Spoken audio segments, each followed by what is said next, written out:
Dear children, in the previous class, we have learnt about what is deforestation, what are the causes of deforestation, and what are the consequences of deforestation.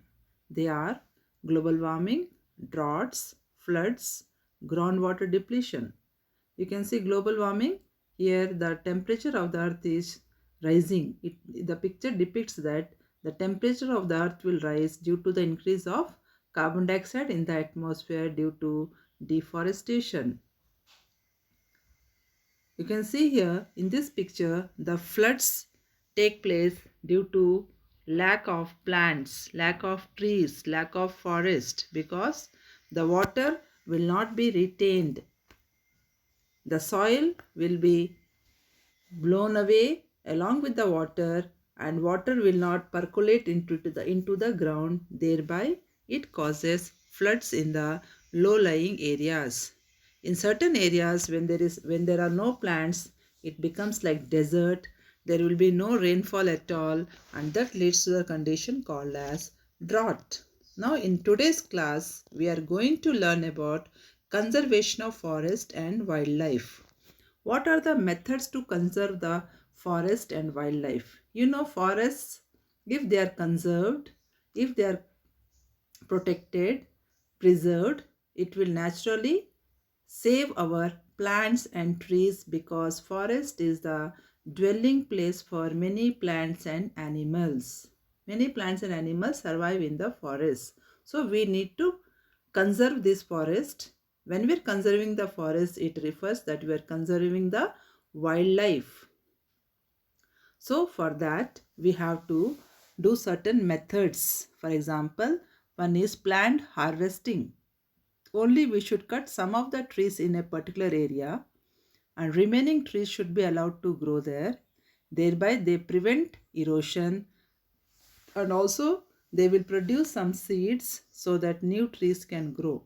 We should not cut all the trees from a particular area. We have to do afforestation or reforestation. That means we have to grow new plants, new seedlings should be planted, small trees should be grown there, so that new plants will protect our environment, protect the forest. Afforestation takes place naturally also, and we should also protect the forest from the forest fires by spraying some fire extinguishing solutions, etc. We have to protect the forest from overgrazing in a particular area. Overgrazing means animals should not graze only in a particular area, otherwise the plants and trees, if they are vanished from a particular area, that also causes like deforestation, and rather we can say plants should not be destroyed in a particular area. So the pasture should be provided to these animals, not from one particular area only. So now we will learn about habitat preservation should be done. Habitat means you understood the place of living. Preserving the habitat of wildlife helps in their conservation. So for that our government has launched, or we can say our government has taken a project, or for protecting certain areas like certain forests or some wildlife sanctuaries are there, some national parks are there, biosphere reserves are there, which are also called as protected areas. So you can see here protected area means they are sanctuaries, national parks, biosphere reserves, etc. What happens in these areas means the flora and fauna. Flora means plants, fauna means animals of that particular area will be protected, will be governed by the authorities, government authorities there. In order to protect them, we have to make that areas safe. No person is allowed to go and hunt there. Government regulations related to hunting and their effective implementation is very important for wildlife conservation.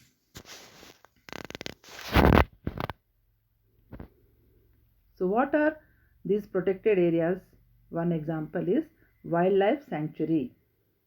So we are protecting that area, we are preserving that habitat. So in that area, deforestation cannot be done, neither hunting can be done.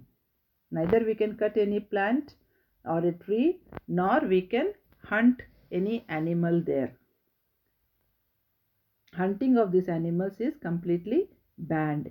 Illegal hunting of animals is called poaching. Illegal hunting is done nowadays also.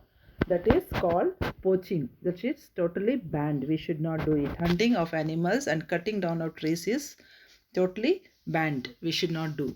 Otherwise, these animals will lose their habitat. For that, we have wildlife sanctuaries that provide protection and suitable living condition to wild animals. Sanctuaries are places where killing or capturing of animals is strictly prohibited. So what is a sanctuary? Areas where animals are protected from any disturbance to them and their habitat. These animals are made to move freely in the open area only, and they are not kept in any closed cages. If you see the example of zoo cannot be called as a protected area. In a zoo, what happens? The animals are kept in closed cages. So they are not, we cannot say these are protected areas. Protected areas means natural habitat where the animals should make themselves comfortable by free movement. They can move freely, they can hunt, they can go for hunting other animals, they can go for you can say like herbivorous animals are being killed by carnivores. So carnivorous animals are free to eat or kill the herbivores. So in that case, we can say that animals should be made to move freely. Zoo is not such a place where the animals are comfortable. So zoo cannot be called as a protected area. So wildlife sanctuaries are there. Similarly, we can say some national parks are there in our country. So what is national park? Areas reserved for wildlife where they can freely use the habitats and natural resource. These animals are comfortably surviving in that habitat and they are able to use the natural resource. Natural resource means, you understood, they are free to move and use the natural resource available there. So national parks are the areas of land or sea especially dedicated to the protection and maintenance of biological diversity. What is biological diversity means? It refers to the varieties of organisms surviving in a particular region. Biological diversity. Diversity means wide variety of organisms surviving in a particular region.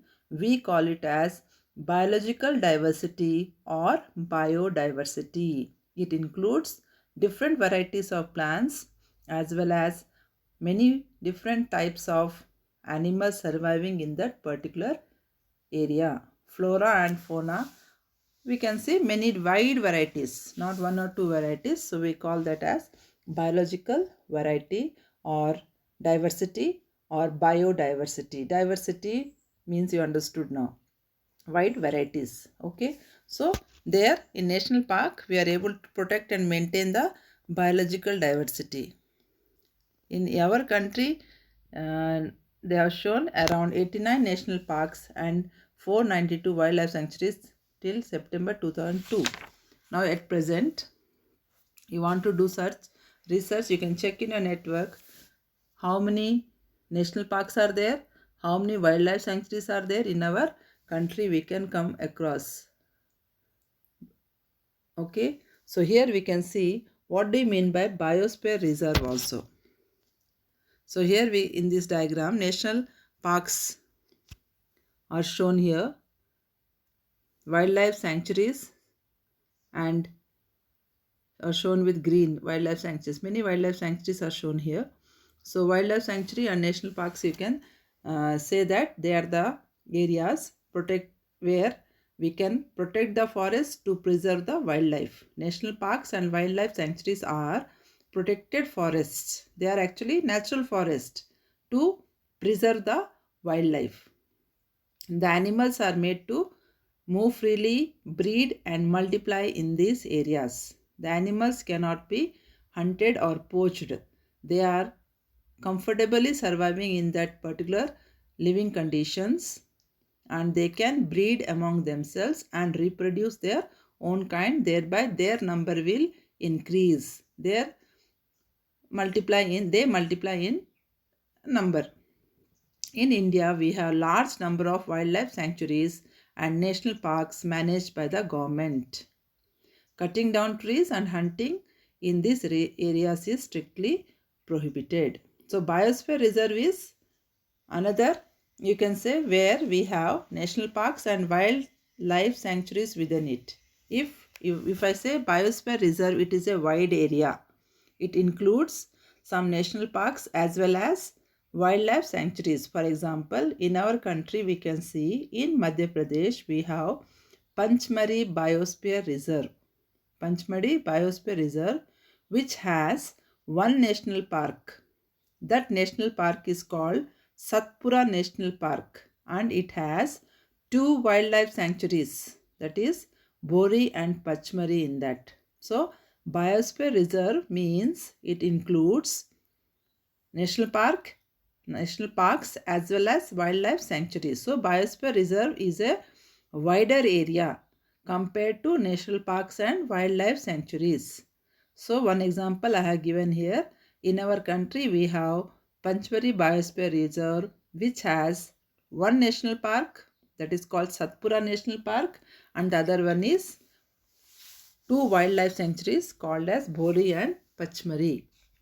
So like that, we have some other national parks in our country are Bandipur National Park, you must have heard, children. Similarly, Gir Forest National Park, Kaziranga National Park, etc. So many wildlife sanctuaries are there, as well as some bird sanctuaries are there in our country, which you can refer in your textbook as well as. Okay, children, then we'll see here. Biosphere reserve definition is given. Large areas of protected land for conservation of wildlife, plant and animal resources and traditional life of the tribals living in that area. Not only we are protecting the plants and animal resource, but also we are taking care of the traditional life of the tribals. That means tribals surviving in that particular area will not be disturbed. They are also allowed to survive there in that biosphere reserve. So it is special category of protected areas of land, coastal environments wherein people are the integral component of the system. People, which people we are talking about is tribal people.